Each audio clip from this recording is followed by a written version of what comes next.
Labą dieną. Šiandien sveikinuosi su Edita Senku-Šimkute. Labai įdomia, kaip sakyčiau, ir asmenybė, ir moterim, ir apskritai užvedančia, nes pati Edita yra DAO praktikų instruktorė. Tiesiog surinkus ne vieną renginį, dėl to man pasirodė labai įdomus žmogus. Dabar galvoju, prieš kiek metų, gal Edita pati pasakys, pirmą kartą man buvo labai įdomu, kai jinai surengė moterų tokį sambūrį didžiulį, kad būkim be liemenėlės, dabar neatsimenu tikslaus pavadinimo, bet tai buvo viena iš šios iniciatyvų, tikrai, apie kurią plačiai rašė ne vienas žurnalas. Ir kas mane labai sudomino, ir ačiū Editai, kad sutiko pakalbėti, tai yra apie badavimą. Todėl, kad paskutiniu metu tikrai sulaukiu nemažai klausimų ir badavimas, kaip matau, vis populiarėja. Ir štai mūsų tema sąmoningas badavimas, ar tikrai verta, ar tikrai man to reikia, nes tema, kaip sakau, jinai vis kuo toliau, tuo labiau kaip ir darosi aktuali, bet kaip ir su visais kitais dalykais. Klausimas, ar tikrai verta nerti tą badavimą ir apskritai, kas yra badavimas. Pradėkim nuo to sąmoningas badavimas, nes labai dažnai netgi minim, kad protarpinis badavimas, kaip irgi ten 36 valandos, jis irgi jau yra badavimas. Tai kaip, Edita, yra iš tikrųjų su tuo sąmoningu badavimu? Ar tikrai verta pradėti ir apskritai, kas tai yra? Na, visų pirma, kad sąmoningas badavimas, jis gali būti labai skirtingos trukmės. Ir apie tai, ką tu dabar kalbėjai, kad badavimas populiarėja, tai didžiaja dalimi populiarėja protarpinis badavimas, kurį aš dažniau vadinu iš tikrųjų protarpiniu nevalgymu, nes vis tiek gaunasi, kad kasdien valgai, tik tai tas valandas skaičiuoji, net jeigu ir nevalgai 24 valandas, vis tiek būna pojūtis, kad tu kiekvieną dieną valgai, nes taip ir gaunasi, kad pavalgi vieną dieną ten 2 valandą dienos ir paskui kitą dieną vėl 2 valandą dienos valgai. Tai man tai didžiaja dalimi yra tapę normą, kartais valgau 2 kartus per dieną, tai labai klausau savo kūno. Bet, sakykime, paskutinius mėnesius, taip aš esu vėl grįžusi prie to, kad valgyti ten 1, 2, maksimum 4 valandas per dieną, visą likusį laiką vėl nebevalgyti iki kitos dienos. Ir aš to net nevadinu badavimu, aš tai vadinu tiesiog didesniu nevalgymų langu. O tai, ką aš vadinu sąmoningų badavimu ir ką aš atkreipiu dėmesį, tai šitas sritis, ji kažkiek populiarėjanti, bet ne tiek kaip protarpinis nevalgymas, nes daugam tai irgi tampa norma, jie dėl svorio reguliavimo labai puikus instrumentas protarpinis badavimas, bet aš daugiau noriu kalbėti apie sąmoningą nevalgymą, kada mes nevalgom 3, 5, 7 dienas, kad tame yra dar daugiau naudos ir visai kitokios. Jeigu kalbam apie protarpinį badavimą, dažnam žmogui, dažnai moteriai būna akcentas, dėl svorio reguliavimo, noriu būti lieknesnė ir tai yra puikus instrumentas. Jeigu mes kalbam apie tos tokius ilgesnius badavimus, niekada neturėtų būti vedimas iš to, kad aš noriu sulieknėti ir štai aš dabar badausiu 5 dienas. Kodėl neturi būti tokios logikos? Todėl, kad pirma, kada mes badaujam tokį ilgesnį periodą, normalu, kad mes negauname kalorijų, mūsų svoris nukrenta, bet kai mes pradedam valgyti per artimiausias 2, 3, maksimum 4 savaitės, tas svoris sugrįžta į normalų, kuris prieš tai buvo. Jeigu mes paskui pereinam į protarpinį nevalgymą ir turėjom kažkokio tai papildomo svorio, tai mes su protarpiniu nevalgymu galim toliau reguliuoti, kad tiek daug nepriaugtų arba kad toliau tas svoris kristų ateityje. Bet šiaip badavimo jo kita esmė. Jo yra esmė detoksikuoti organizmą, tai yra leisti mūsų kūnui, kad vidaus organai pailsėtų, padėti organizmui visam valytis, nes mes nuolat valgom, ypač kurie žmonės yra pasirinkę variantus valgyti kas 4 valandas, man tai protu nesuvokiama, bet yra kas tai propaguoja, tebūnie, nieko nesakau, nesmerkiu, man priimtinesnis protarpinis nevalgymas. Tai sakykime, mes visą laiką apkraunam kūną, kad jis nuolat virškintų, nuolat veiktų. tiek žarnynas, tiek visi mūsų pagrindiniai virškinime dalyvaujantis organai. Kai tuo tarpu, kada mes einam į nevalgymą, kūnas pereina į kitą būvį. Pirmosios 2 dienos yra sunkesnės, todėl žmonės sako, oi, tai protarpinis nevalgymas, jo aš esu bandžius, viskas tvarkoj, o vat ilgesnis, tai jau ne, tai man čia rankos drebės, galvos skaudės ir taip toliau. Jeigu žmogus eina į tokį vat nevalgymą stresiniai būsenoje, sakykime, nepavalgo dieną ar ilgiau dėl to, kad yra daug darbų, yra įtampos ir jis nuolat lekia bėga, taip, tada jisai jausis prastai. Jeigu jis eina lėtuoju žingsniu, integruojant meditacijas, mankštas, jisai žino, aš savo protą nuteikia, aš pasirinkau dabar nevalgyti dieną, 2, 3 ir aš tai saugiai įveiksiu, nusiteikimas jau labai daug ką gali. Jeigu mes įeinam dar labai teisingai į tą visą nevalgymą, tokį ilgesnio laikotarpio, kada darome žarnyno valymą, klizmą, vėlgi ateina tas efektas, kad aš valgyt kaip ir nenoriu. Todėl, kad išsivalius klizmą, išsivalius žarnyną, pasidarius klizmą, tai būna visada tas toksai momentinis, kiek aš esu 10 dienų badavimus, pavyzdžiui, ten, kad ir kokią 8 badavimo dieną, liktai jau noriu valgyti, gal jau reikės išeidinėti rytoj iš badavimo, pasidarai klizmą ir tada kitą dieną, nu ne, jaučiuosi taip pat kaip ir vakar, nei geriau, nei blogiau, tai dar pabadaukim dienelį. Nu, taip, Tai yra įdomus tas momentas, kur žmonės jie tarsi praleidžia šitą dalyką pro akis, kad, nu ne, tai va, aš jeigu jau badausiu, tai tikrai aš žarnynui nieko nedarysiu, čia jis savaime turi valytis. Deja, tai, ką aš matau tiek pagal save, tiek pagal kitus žmonės, kuriem padedu eiti į sąmoningą badavimą, tai tą dalyką matau, kad nustojam valgyti, nustojam tuštintis. Ir sakyčiau, kokie 80% atvejų taip ir bus. 20% aš palieku tiem stebuklingiem žmonėm su nuostabia peristaltika, kurie kakoja 7 dienas badaudami kiekvieną dieną, bet tokių aš esu girdėjus vienetus, nu nebent dar tokių, kur sako, va, aš išgeriu laisvinamosios arbatos badaujant ir man jis suveikia, tai man irgi tos būna, wow, tau suveikia, kaip fainai, kokia nuostabi tavo peristaltika. Bet iš esmės dažniausiai žmonės netgi ir susidomi tuo pačiu badavimu, dėl kad jie jau turi kažkokių virškinimo problemų, yra normalu, to prasme, mes daugelis turim kažkokią problematiką, nebūtinai užkietėję viduriai, bet gali būti ir maisto netoleravimas, ir alergijos susijusios su visų mūsų žarnynu, ir kaip mes maistą pasisavinam, kodėl mes nepasisavinam maisto papildų, kurios vartojam, dėl kad žarnyno sienelės jos pernelyg apsivėlusios mūsų turiniu, gliutenas, karvės pieno produktai, jie trikdo tik tai mūsų dar labiau žarnyno veiklą, bet žmonėms būna sunkoka atsisakyti tam tikrų maisto produktų, bet to gali būti labai įsisenėjusios problemos, nes, pavyzdžiui, aš sąmoningą badavimą integravau į savo gyvenimą prieš 10 metų, bet nereiškia, kad aš prieš 10 metų pabadavau porą kartų ir viskas, aš dabar sveikai maitinuosi, tai neturi būti jokių visiškai problemų.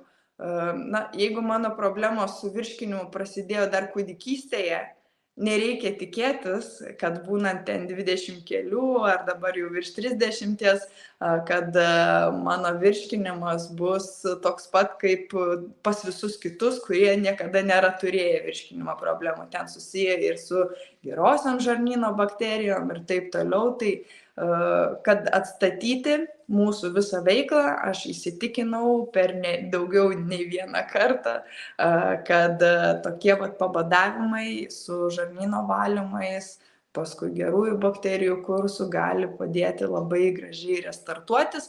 Be abejo, atkreipiu dėmesį, kad tuo nepiknaudžiauti, tai nėra tas pats, kas protarpinis nevalgymas, nereikia ten kartą į mėnesį daryti po 7 dienas nevalgymų ir klizmų seriją, į visą tai žiūrėti tikrai atsakingai ir sąmoningai ir išmaningai. Tai va dabar ir tas klausimas man iš karto kyla klausant, tai kas kiek laiko vis tik reikėtų daryti sąmoningą badavimą, kaip suprantu, kas mėnesį, ne? Iš tikrųjų, aš pati turiu tokią labai įdomią patirtį, Turbūt teko, kas klauso, girdėti vieną iš pradininkų badavimo, Polį Bregą, ir jo knyga man pateko, aš dabar gal turbūt dar paauglė buvau, kai pateko į rankas, ir aišku, aš pradėjau, prisiskaičius, pradėjau badauti 3 dienas, 5 dienas, tik tai buvo labai daug klaidų pridaryta, nes nebuvo įėjimo į badavimą ir nebuvo išėjimo, bet aišku, kadangi buvau jauna, atsistačiau, bet irgi pajaučiau daugiau problemų nei kad naudos. Tai vėlgi žinoti, kaip tą daryti, kaip išeiti, kaip būti ir kiek kartų per metus turbūt, turėčiau klausti, nes vis tiek mes metais matuojam, pas mus tokie metai, kiek kartų per metus pati rekomenduotum daryti sąmoningą badavimą ir po kiek dienų, nes man irgi iš karto klausimas, tai ar 3, ar 7, ar 10, kiek, nes labai populiarios dabar stovyklos yra savaitgalinės. Kai tiesiog važiuoja, pradeda namuose, gauna namų darbus, sakykime, 2 ar 3 dienas pasiruošia žmogus savarankiškai, tas pasiruošimas tai būna, ką jisai turi valgyti. Ir atvažiuoja į stovyklą, būna savaitgalis, tai dažniausiai penktadienis, šeštadienis, sekmadienis, tai jau 3 dienos jau šito jau pagrindinio badavimo ir paskui išvažiavus irgi gauna meniu, nuorodas, tai kaip turėtų toliau išeiti savarankiškai. Tai kaip iš tikrųjų, kokia pačios nuomonė? Viskas priklauso nuo badavimo trukmės. Jeigu žmogus pasirenka badauti ten 24 valandas ar netgi 8 valandas, jisai tai gali daryti kur kas dažniau, nes tokie trumpi pabadavimai, jie nereikalauja žarnyno valymo ir paprastai, tas 1-2 dienas galimai suveiks ar ten laisvinamoji arbata, ar epsom druska, ar tiesiog magnio didesnį kiekį išgėrus. Galimai tas tuštinimasis suveiks ir žmogus tiesiog turės ilgesnį tarpą nevalgymo, kurį gali taikyti, kad ir kiekvieną savaitę ar netgi porą kartų į savaitę. Kaip sakau, man šiuo metu pavasarinis toks detoksas, aš esu nusiteikusi didžiąją laiko dalį savaitės propaguoti tą 1 kartą į dieną valgymą. Bet jeigu mes kalbam apie ilgesnius badavimus, tai vėlgi dažniausiai būna taip, kad žmogus sako, tai aš bandysiu 2-3 dienas, nes manau, kad ilgiau tikrai ne, kad man bus sunku. Turiu atkreipti dėmesį, kad 5 dienos badavimo yra daug lengvesnės negu 3. Tai reiškia, kad maždaug 2-3 dieną mūsų kūnas pereina į kitą, toks virsmas įvyksta, į kitą etapą pereina ir mes nebesijaučiam kažkaip tai silpnai, o kaip tik jaučiame tokį kūne stabilumą, tarsi organizmas jau adaptavosi prie to, jog mes nevalgome ir jis nustoja reikalauti, nes pirmasis 2 dienas tai tas ir rankadrebis ar tas noras valgyti, jis gali būti grinai iš to, kad mes pripratę ir kai kažką tai, ką esi pripratęs nubrauki, tai tuoj pat jautiesi kažkaip prastai. Atkreipiu dėmesį, kad žmonės, kurie geria kasdienybėje kavą ir sako, aš dabar pradėsiu badauti ir kai pradeda badauti, skundžiasi galvos skausmu. Tai dažniau, aš sakyčiau, didžiąją dalim, daug dažniau galva skaudės tiem, kurie iki tol gėrė kavą, nes jiem vyksta kavos abstinencija kartu paraleliai su to badavimu.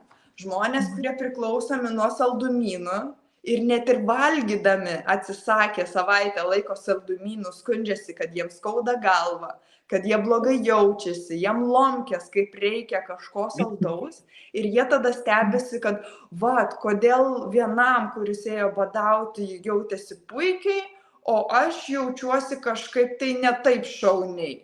Tai jeigu šitos 2 dalykus eliminuoti iš anksto, kava ir saldumynai, tai daug sklandžiau bus ėjimas į tokį ilgesnį badavimą. Tai į tą atkreipiu dėmesį. Supratau. Ir jeigu mes norim tiesiog kažką pabandyti, dėl ko, pavyzdžiui, aš pati, kada organizuoju savaitgalinės, organizuoju sąmoningo badavimo stovyklas, dėl kad žmogui yra patogu, kad nereikia imti atostogų ir atsiriboti visiškai nuo savo šeimos ilgam laikui, bet tai dažniausiai būna startas. Ir aš pastebėjau, kad gal netgi kokį 50% mano stovyklų dalyvių pirmadienį nepradeda valgyti. Jos pradeda valgyti antradienį, trečiadienį, ta prasme viskas priklauso nuo nusiteikimo, nuo noro, bet tikrai būna moteris pasiplanuoja, kad štai aš pradėsiu, nes žinau, kad mano pirmosios badavimo dienos bus sunkiausios, o kai protas užimtas, paskaitos, meditacijos, mankštos, viskas įdomu, bendrystė, visi lengvai atlaiko, nėra to viliojančio maisto, kur namuose yra. Ir tada jau grįžus į namus, nebėra to tokio, kad man čia būtinai kažką suvalgyti.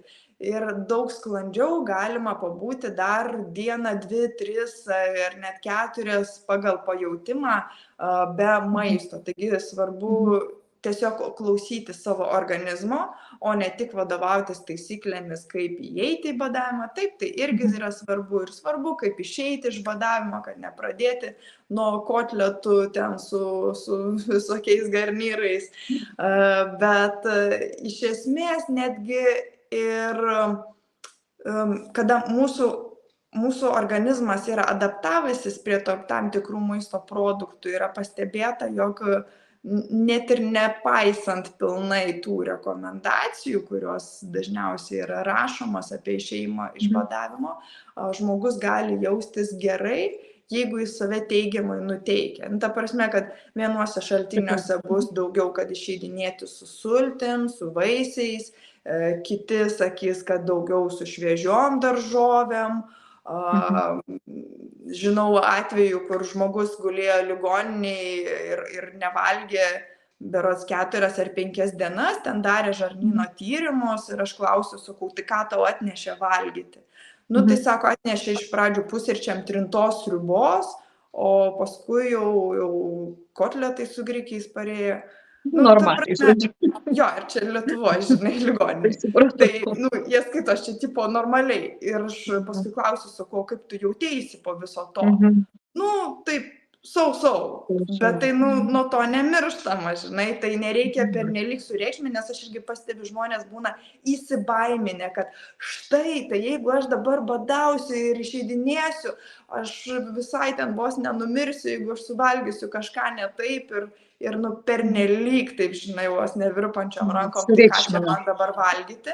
Tai nuo mūsų nusiteikimo visų pirma irgi priklauso, bet jeigu mes su lengvesniu maistu, tokiu, žinai, pirmas 2-3 dienas, tokių iš vis, sakyčiau, be gyvulinės kilmės produktų, netgi mes įeidinėjom, po truputėlį užkuriam tą savo virškinimo ugnį, mums bus daug paprasčiau, lygiai taip pat kaip ir įeidinėjant į badavimą, aš esu visokių patirčių turėjus.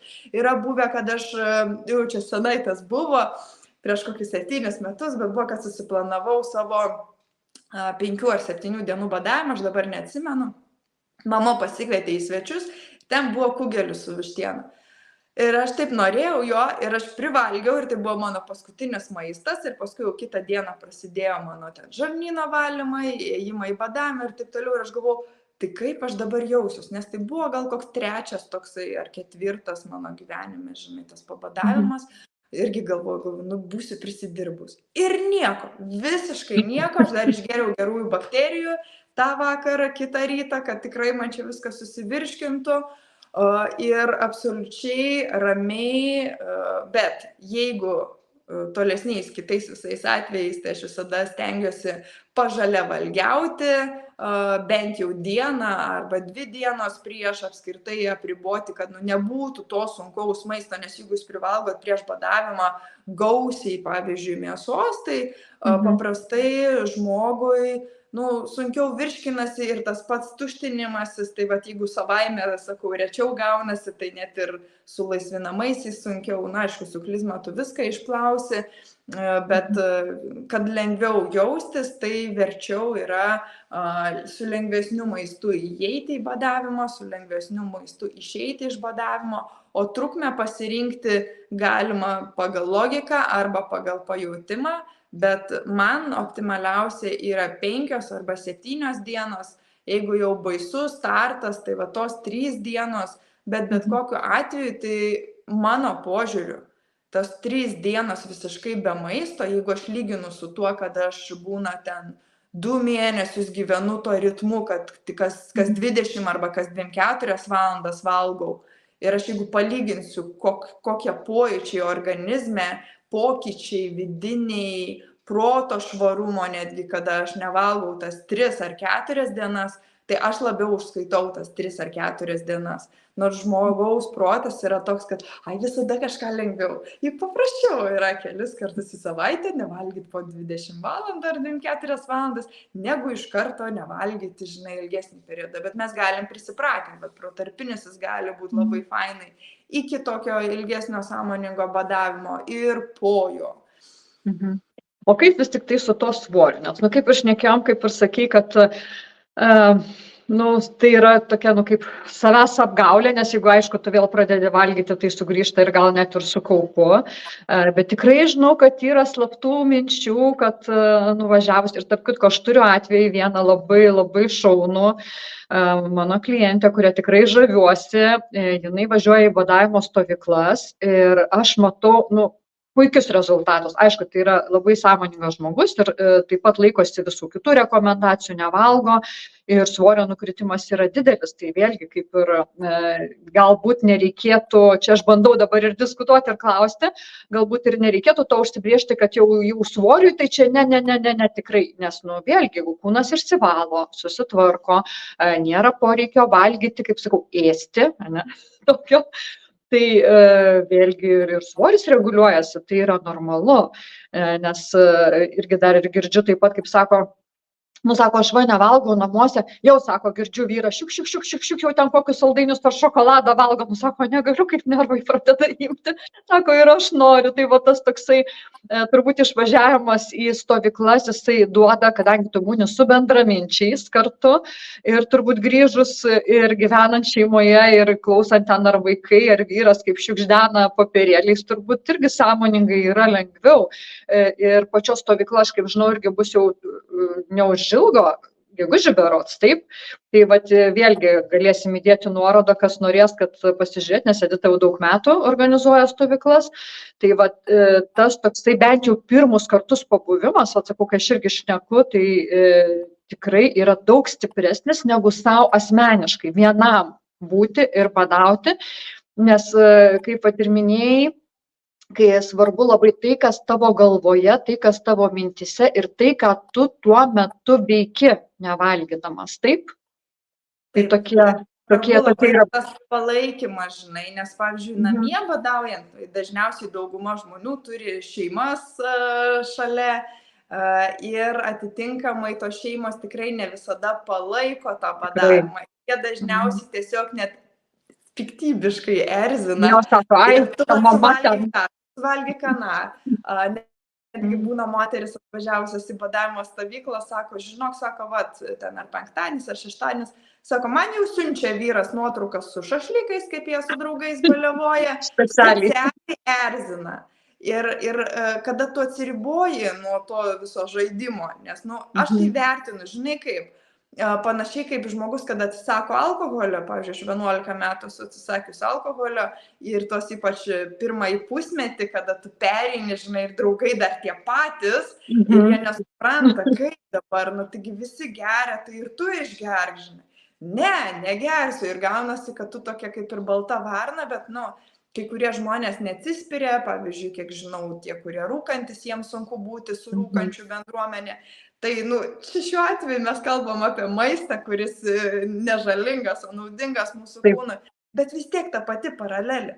Tas, kuris valgo ir tą kažkokį tai maisto produktą valgo, kuris jam labai patinka ir žino, kad kitas nevalgo, būtinai reikia jį paerzinti ir pasakyti, kad, tu gal čia suvalgyk, tau čia reikia ir net primygtinai kišti, kad tu suvalgyk, kitaip tu čia numirsi ir panašiai, nors niekas nemiršta po 5 ar 7 dienų nevalgymo, ypač kai geriama tiek daug vandens, tiek daug skysčių, tai nėra šansų, žmonės, žinai, gali ir po mėnesį būti be maisto tokiais atvejais, bet aš tokių kardinalių nepropaguoju nevalgymo. O grįžtant prie tavo klausimo apie svorio reguliavimą, tai aš tiesiog atkreipiu dėmesį, kad jeigu mes einam į badavimą, pavyzdžiui, ten ar 3, ar 5, ar 7 dienos, mūsų tikslas nėra tiesiog, kad aš dabar numesiu tuos 3 kilogramus ir jie dabar taip ir liks -3. daugeliui jie sugrįžta, netgi jeigu tu ir eini į sveikesnį nevalgymą. Bet gali būti taip, kad jeigu mes paskui atsisakome saldumynų, gliuteno, ten karvės pieno produktų, dar kažkokių produktų, kurie jūs tukina, kurie jums yra visiškai nenaudingi, pradedat labiau derinti tam tikrus maisto produktus tarpusavyje, atitinkamai vyksta progresas. Galbūt jums per badavimą nukrito 3, grįžo 2. Ne visi 3 grįžo. Ir panašiai. Man, ką aš matau, kad sąmoningas badavimas jis duoda tokį proto ir kūno restartą. Jeigu iki tol žmogui buvo itin sunku atsisakyti saldumynų, tai po kelių dienų badavimo jis sako, manęs netraukia saldumynai, aš galiu būti be jų. Po 12-24 valandų dažniausiai to nespėja tas išsivystyti organizme ir tas proto kūno restartas įsiveda į tai, kad mes pradedam rinktis geresnius maisto produktus, pradedam prisižiūrėti, kiek ir ko mes valgome kasdienybėje, galų gale netgi ir pats skrandis jisai sumažėja ir žmogui daug lengviau yra mažinti savo porcijas, negu tiesiog, aš sugalvojau, dabar aš mažinsiu porcijas ir pamažina kelias dienas porcijas, o paskui vėl apsiryja. Tai kada mes pabūnam kelias dienas be maisto, tai jau visa virškinimo sistema eina į poilsį ir atitinkamai grįžę prie mitybos, jeigu mes taip labai saikingai, gražiai grįžinėjam į mitybą su protarpiniu nevalgymu, tai mes galim tikrai gražiai eiti ir į svorio reguliavimą. Tiesiog, kada aš sakau, kad sąmoningo badavimo tikslas nėra svorio reguliavimas, aš atkreipiu dėmesį ypač žmonėms, kurie turi valgymo sutrikimų, kad nereikia eiti nuo vieno ekstremalumo prie kito, kad jeigu jūs turite tą tokį apsirijimą dažną, kad štai aš dabar iš viso nieko nebevalgysiu ir eiti į kažkokį tai pernelyg didelį silpnumą, aš sakau, aš dažniausiai rekomenduoju 5-7 dienos saugu namie. Kiti susigalvoja, aš dabar ten 2 savaitės, 3 savaitės badausiu, tai jau po savo atsakomybę, tokių aš nekuruoju, nes atsiranda daugiau grėsmių, geriau tada būtų su medikų priežiūra ir tiesiog suvokti, kad mūsų tikslas yra savo organizmą atnaujinti, restartuoti, bet nesekinti, nes kada mes sekinam organizmą, kada badavimas yra perlenktas tam žmogui, ta prasme, kad jisai badavo ilgiau negu jam reikėjo, atsiranda tas netgi jo efektas, kad numetė 3, grįžo 4. Kad to nebūtų, reikia suprasti, kaip badauti, kodėl badauti.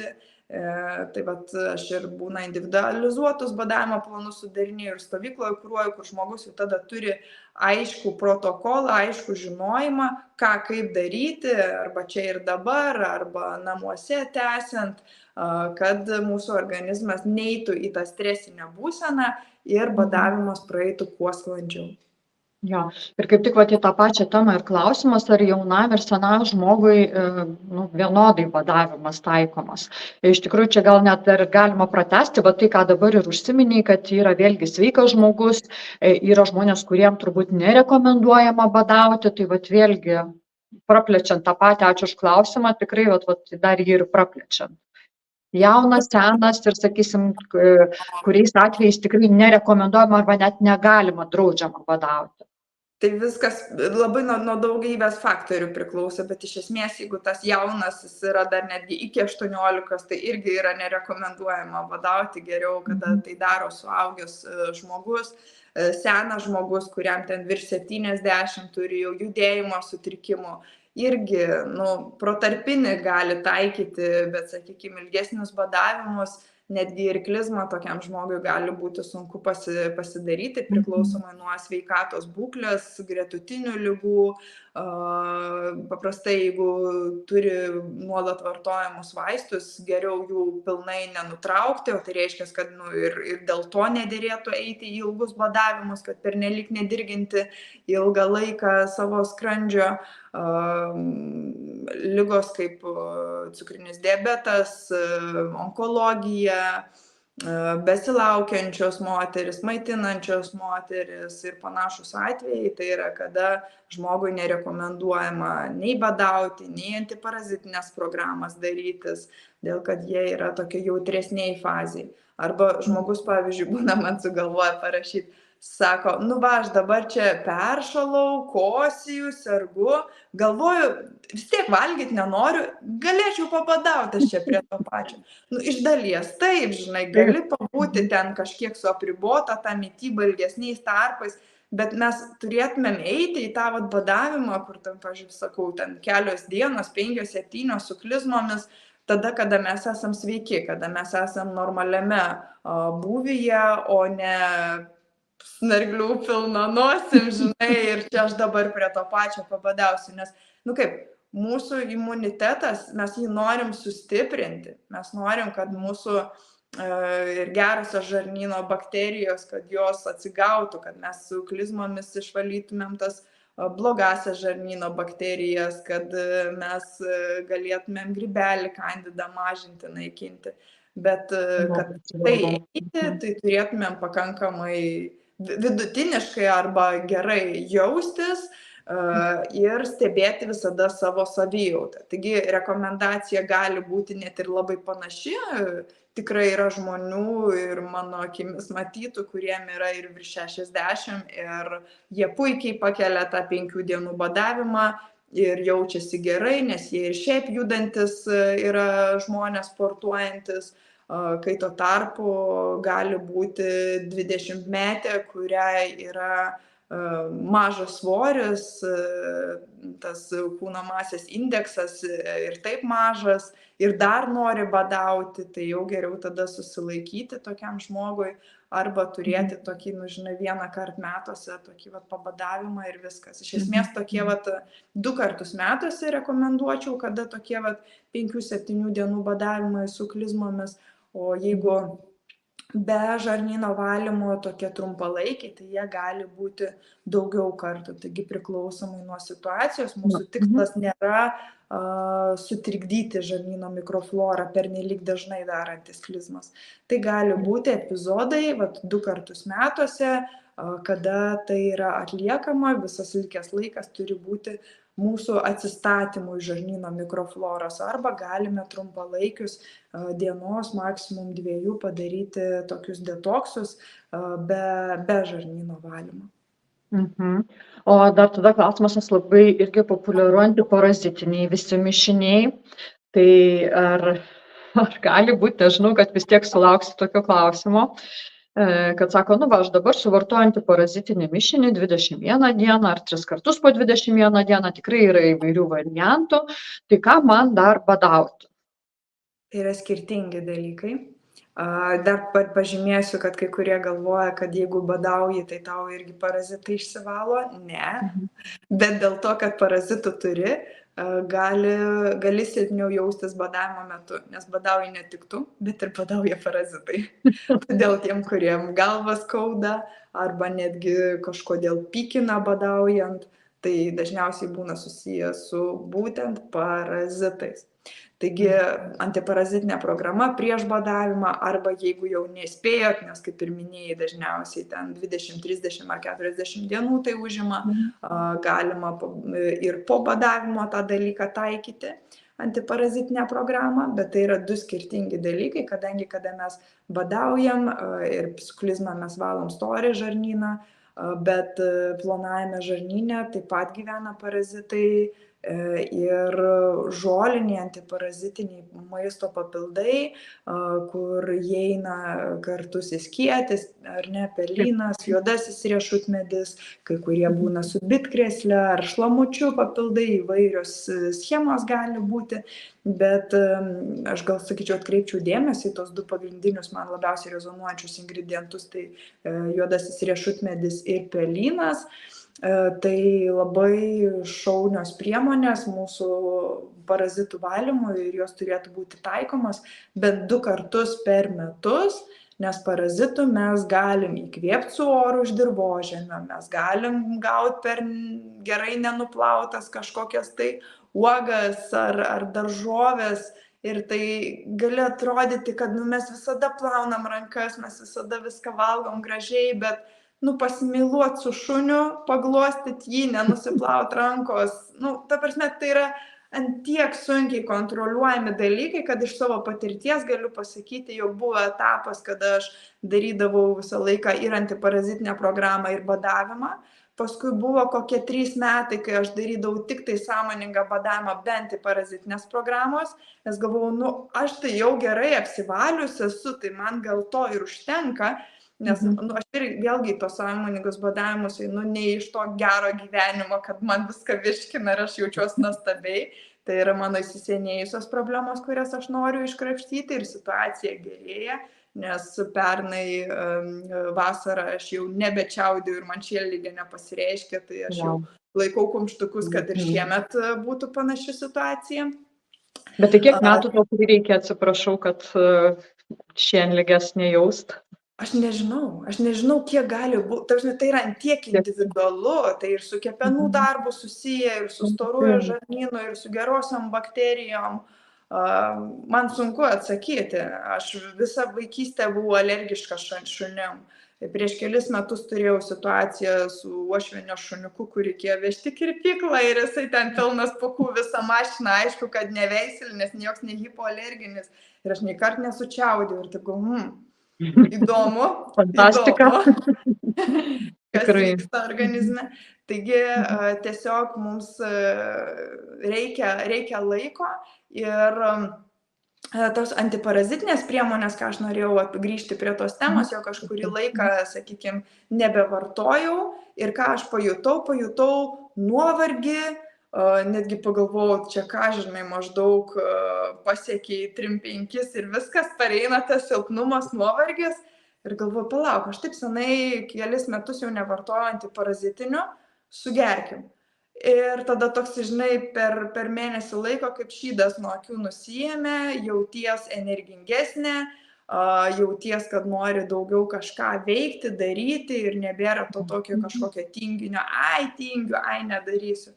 Tai labai parazitai nutraukia energiją ir duoda tos tokios apatijos, tinginystės, atitinkamai, kada mes apsivalom savo organizmą, tai sakau, tiek emociškai, tiek fiziškai gaunasi tas toksai, kad aš noriu kurti, noriu daryti, noriu sportuoti, noriu judėti, noriu dirbti kažką, tai džiaugtis gyvenimu labiau, negu tada, kada mes esam tokie primigdyti tų parazitų, kurie dar reikalauja, duok man kažką saldaus.